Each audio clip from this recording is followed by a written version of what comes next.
Somewhere off the coast of Portugal, there's a beach called Nazaré, and if you've never heard of it, you will never forget it after today. Because Nazaré is where the biggest waves ever surfed on this planet have been recorded. We're talking walls of water over 30 meters tall. That's the height of a 10-story building, moving toward you at 60 kilometers per hour. Now, most of us will never go to Nazaré. Most of us will never stand on a surfboard in open ocean. Most of us will never come face to face with a wave the size of a building. And yet, the fear is already there. It doesn't need to be logical. It doesn't need to be proportional. For millions of people around the world, even the sight of a large wave on a screen right now on a YouTube video is enough to trigger a full-body panic response. Heart racing, chest tightening, the overwhelming urge to look away. This is called cymophobia, the fear of waves, and it is far more common, far more complex, and far more dangerous than most people realize. And today, we are going to go deep. Very, very deep. Part 1. What is cymophobia? Let's start with the basics, because I think most people hear fear of waves and immediately think, oh, that's just someone who doesn't like the beach. But that's not what this is. Not even close. Cymophobia, from the Greek word kyma, meaning wave, is a recognized specific phobia. And like all specific phobias, it exists on a spectrum. On one end, you have people who feel mild discomfort near large bodies of water. On the other end, people who cannot look at a photograph of the ocean without experiencing what feels like a genuine threat to their life. Dr. Martin Antony, a leading researcher in anxiety disorders, explains that specific phobias are defined by 3 things. The fear is excessive and unreasonable. Exposure to the trigger causes an immediate anxiety response, and the fear significantly impacts daily life. And for people with cymophobia, all 3 of those boxes are checked. Hard. Think about how many things in everyday life involve water. Vacations, family trips, friends who want to go to the beach, documentaries, news coverage of tsunamis, floods, storms, even looking out of an airplane window over open ocean. For someone with severe cymophobia, the world becomes a minefield of potential triggers. Now here's where it gets really interesting. Because cymophobia doesn't exist in isolation. It almost always overlaps with at least one other fear. The most common overlap? Thalassophobia, the fear of the deep ocean.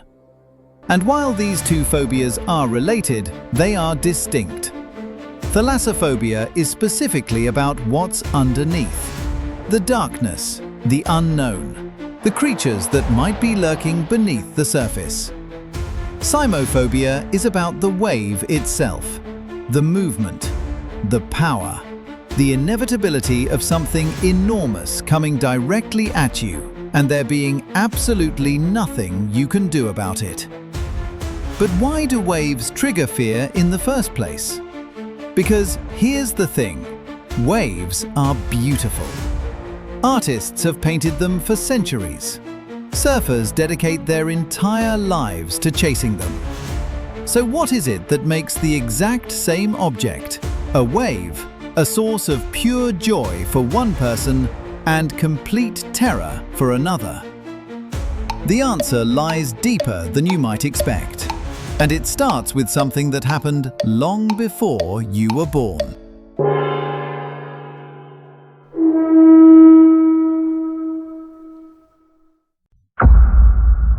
Part 2. The evolutionary roots. Here's a fact that should reframe everything you think you know about this fear. Humans are not built for the ocean. I know that sounds obvious, but think about what it actually means. We don't have gills. We can't breathe underwater. We are slow, clumsy, and helpless in deep water compared to almost every other creature that lives there. And for the vast majority of human history, hundreds of thousands of years, a large, unexpected wave wasn't an inconvenience. It was a death sentence. Dr. Anna Ehrman, a behavioral neuroscientist at the Karolinska Institute, has spent decades studying what he calls prepared fears. The idea is simple but profound. Some fears are biologically prepared. We are born with a predisposition to fear certain things: snakes, spiders, heights, and yes, large bodies of water, because our ancestors who feared these things survived, and those who didn't. This is why you don't have to nearly drown to develop a fear of waves. You don't even have to have had a bad experience at the beach. For some people, the fear seems to arrive from nowhere, fully formed, completely irrational, impossible to talk themselves out of, because it isn't coming from their personal history. It's coming from somewhere much older. Joseph Ledoux, a neuroscientist at New York University and one of the world's foremost experts on the amygdala, the brain's fear center, has explained that the brain processes threats on two separate pathways.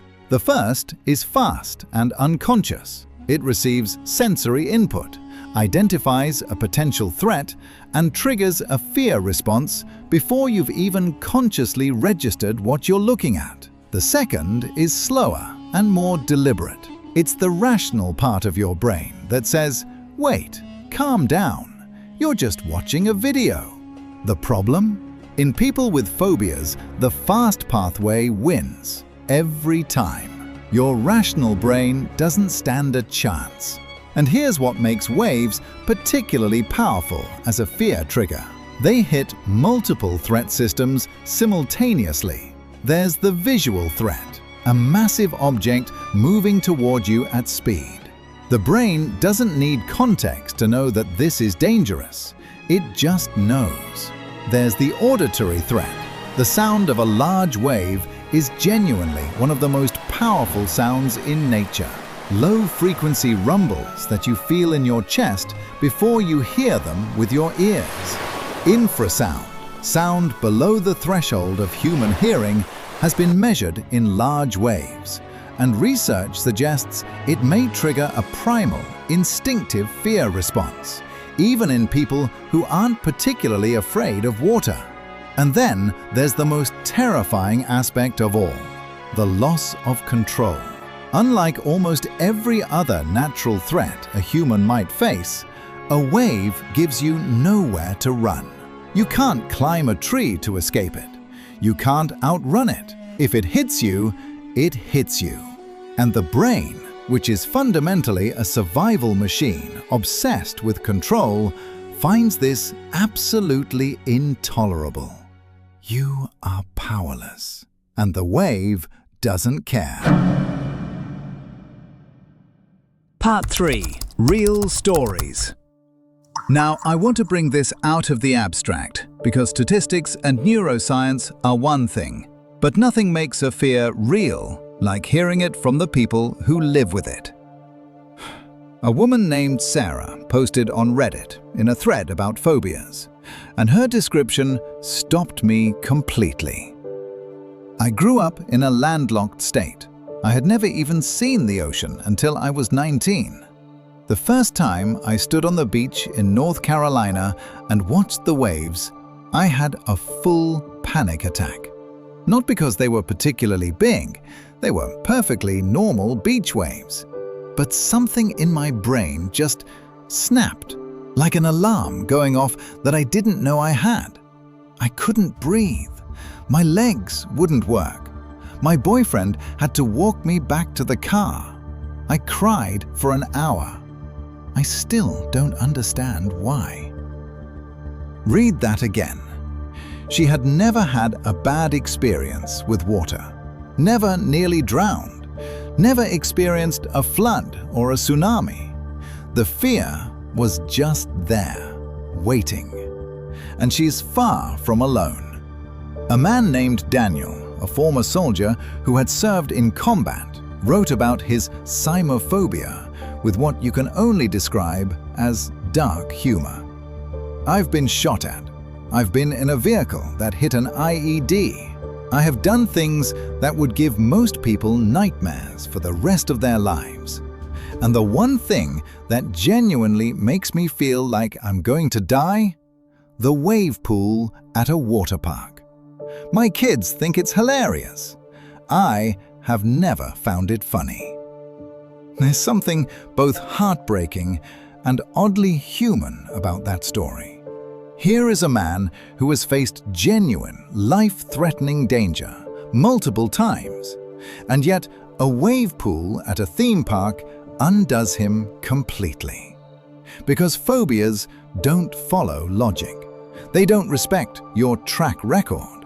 They don't care what you've survived. Then there's this one, shared in a forum for anxiety disorders. And this one is particularly striking because of how it escalated. It started with just not wanting to go to the beach. Then I couldn't watch movies with ocean scenes without leaving the room. Then it was nature documentaries. Then I started having dreams almost every night about waves. Enormous waves, completely silent, just appearing on the horizon and coming. I'd wake up in a cold sweat. At my worst, I couldn't drive over bridges because I could see the water below. It took over my life so gradually that I almost didn't notice it happening. This gradual expansion is a well-documented phenomenon in phobia research. Clinicians call it phobic generalization. The original trigger, in this case waves, begins to spread. Anything associated with the trigger becomes threatening. Water, bridges, weather. Eventually, the person finds their world shrinking, one avoided thing at a time, until the phobia has colonized enormous portions of their daily existence. And here is where it stops being merely psychological and starts being genuinely dangerous. Part 4. When the fear becomes deadly. I want to be clear about something. For most people with cymophobia, the fear is painful and limiting, but it's manageable. They avoid beaches, they skip certain movies, they find workarounds. But for some people, this fear crosses a line. Dr. David Barlow, founder of the Center for Anxiety and Related Disorders at Boston University, has documented cases where specific phobias, including water-related phobias, have become so severe that patients are functionally disabled. They can't work, they can't travel. In some cases, they can't leave their homes during rain. Rain. Think about that. We are not talking about living near the coast. We are not talking about people who have to surf or swim for a living. We are talking about people for whom the sound of rain against a window, because of what rain represents, because of where rain goes, because rain becomes rivers, and rivers become oceans, and oceans become waves, is enough to trigger a severe anxiety response. But there's another side to this danger, and it's perhaps the one that gets talked about least. Because the fear of waves doesn't just affect people who avoid the water. It also affects people who are suddenly, unexpectedly thrust into it. And that changes everything. In 2004, the Indian Ocean tsunami killed approximately 227,000 people across 14 countries. It is one of the deadliest natural disasters in recorded human history. Survivors described something that psychologists would later study extensively. In many cases, people who encountered the wave did not run. They froze.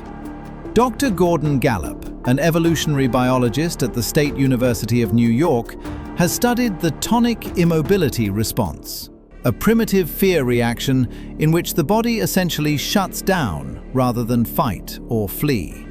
It's the same response that makes a prey animal play dead. And in a tsunami, in any overwhelming wave event, this response can be fatal. Because the wave does not wait for you to collect yourself. Survivors of the 2004 tsunami, interviewed in the years afterward, described a terror so complete, so total, that it bypassed all rational thought. One survivor, a British tourist named John, described it this way. "I saw it coming from the hotel balcony. It didn't look real. It looked like the horizon was moving. And I remember thinking very clearly, very calmly, that I should run. I knew I should run, and I couldn't. My body had made a different decision. It was only when my wife grabbed my arm that my legs started working." He survived. Many others in that same hotel did not. And this is the darkest dimension of wave fear. The fact that in a genuine wave emergency, the people most psychologically prepared to survive are the ones who have some prior experience with waves, who know what they feel like, who have conditioned their bodies not to freeze. The people who have always avoided waves, who have never tested their fear, may be the least equipped to survive a real encounter with one. This is not meant to shame anyone with cymophobia. It's simply the uncomfortable truth at the heart of what this fear actually costs. Part 5. The science of the wave itself. Let's talk about what a wave actually is, because I think understanding the physics of waves makes the fear both more rational and more manageable. A wave is not water moving forward. I want you to stop and really sit with that statement, because it's counterintuitive and it's crucial. When a wave travels across the ocean, the water itself doesn't travel with it. What travels is energy.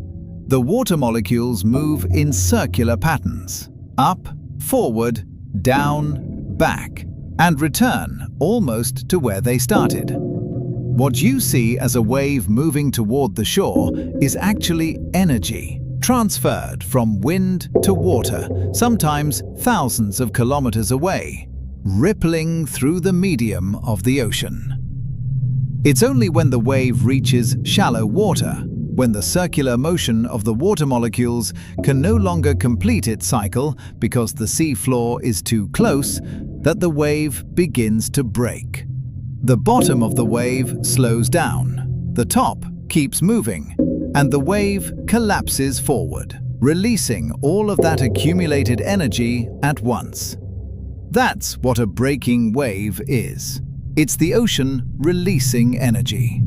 And at Nazaré, where I started this video, that release happens on a scale that is almost incomprehensible. A massive underwater canyon directs deep ocean swells directly toward the coast, focusing and amplifying them until they become those 10-story monsters that have made Nazaré the most famous and most feared surf spot on Earth. Garrett McNamara, the big wave surfer who put Nazaré on the map when he surfed what was then the world's largest recorded wave in 2011, has described the feeling of paddling into a wave like that. It's not like anything else. The sound alone is indescribable. You feel the water pulling you forward before you even start moving, and then you're on it.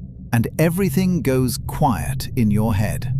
All you can do is be completely present, because if your mind goes anywhere else for even a second, you're gone. You're gone. For most of us, you're gone is the nightmare. For Garrett McNamara, it's the point. This is the paradox of waves. The exact same qualities that make them terrifying, the power, the unpredictability, the sheer overwhelming physical force, are also what make them magnificent. What makes surfers chase them across the planet? What makes Hokusai's The Great Wave one of the most reproduced artworks in history? The wave doesn't change. What changes is the relationship you have with it. Part 6. Treatment and overcoming the fear. So, can cymophobia be treated? Can you actually rewire a fear this deep? The short answer is yes. The longer answer is, it's complicated, it's uncomfortable, and it requires a level of willingness to confront the thing you most want to avoid. The gold standard treatment for specific phobias is something called exposure therapy, sometimes combined with cognitive behavioral therapy, or CBT. The principle is brutally simple. You expose yourself to the feared stimulus in gradually increasing doses until your brain learns that the feared outcome, in this case being killed by a wave, doesn't actually occur in the situations that trigger your fear. It sounds easy. It is not. Dr. Michelle Krask at UCLA, one of the leading researchers in fear and anxiety, has spent years refining exposure therapy techniques. Her research has shown that the key is not simply exposing someone to the feared object. It's creating what she calls inhibitory learning. The brain doesn't delete the old fear memory. Instead, it creates a new memory that competes with it.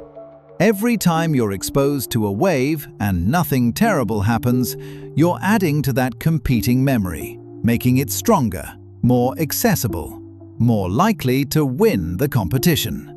But here's the interesting part, and this surprised me. Traditional exposure therapy for cymophobia doesn't actually require going near the ocean, at least not initially.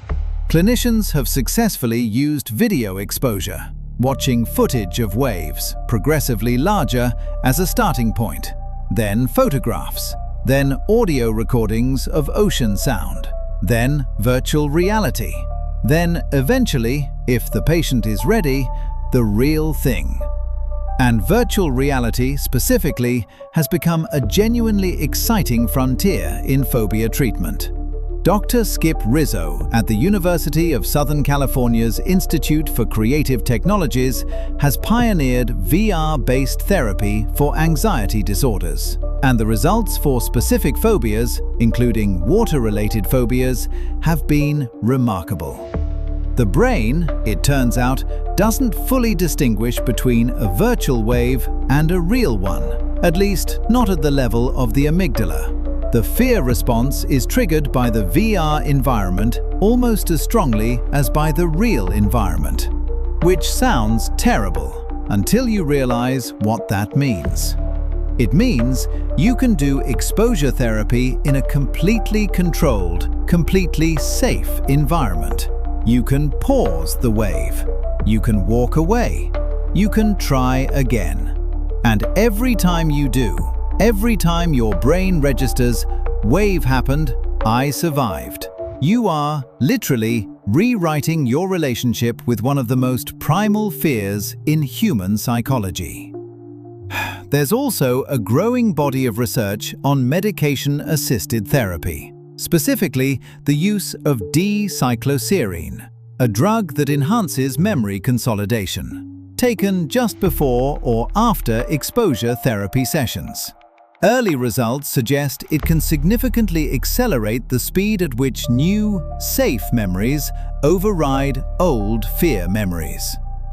But perhaps the most powerful stories of overcoming cymophobia come not from clinical trials, but from people who decided, on their own, to face the water. A woman named Maya, who posted her experience in a forum for phobia recovery, described her process. "I started by just sitting in my car in the parking lot of a beach. For weeks, that was all I did. I'd drive there, sit in the car for 20 minutes, and drive home. Then one day, I walked to the edge of the parking lot. Then, a few weeks later, I walked to the top of the dunes. It took me 8 months before I touched the water. And when I finally did, just my feet, just for a moment, I sat down in the sand and cried. Not from fear, from the fact that I'd done it. 8 months to touch the water with her feet, and she called it one of the greatest achievements of her life. That's what this fear costs people. And that's what overcoming it gives back. Part 7. The cultural dimension. Here's something I find genuinely fascinating about cymophobia: the way it intersects with culture. Because the fear of waves is not equally distributed around the world. And that's not an accident. Research published in the Journal of Anxiety Disorders has found that specific phobias, including water-related phobias, are significantly influenced by cultural context. Communities that have historically lived near the ocean, that have multi-generational traditions of fishing, sailing, or maritime trade, tend to show lower rates of severe water phobia, even controlling for individual trauma history. The hypothesis is straightforward. Cultural familiarity with the sea, passed down through stories, rituals, practical skills, and day-to-day exposure, functions as a kind of collective inoculation against the most extreme forms of wave fear.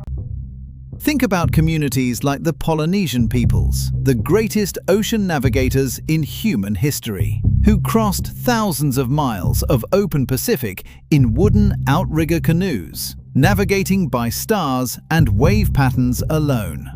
For these cultures, waves weren't something to fear. They were something to read, to understand, to work with.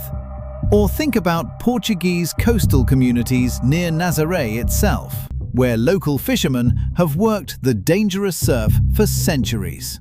Their relationship with waves is one of deep respect, not terror.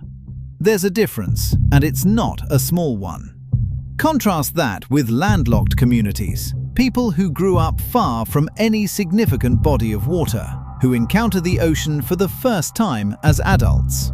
The rates of anxiety and phobic response in this group are measurably higher, not because they are weaker or less capable, but because cultural inoculation works, and they didn't have it.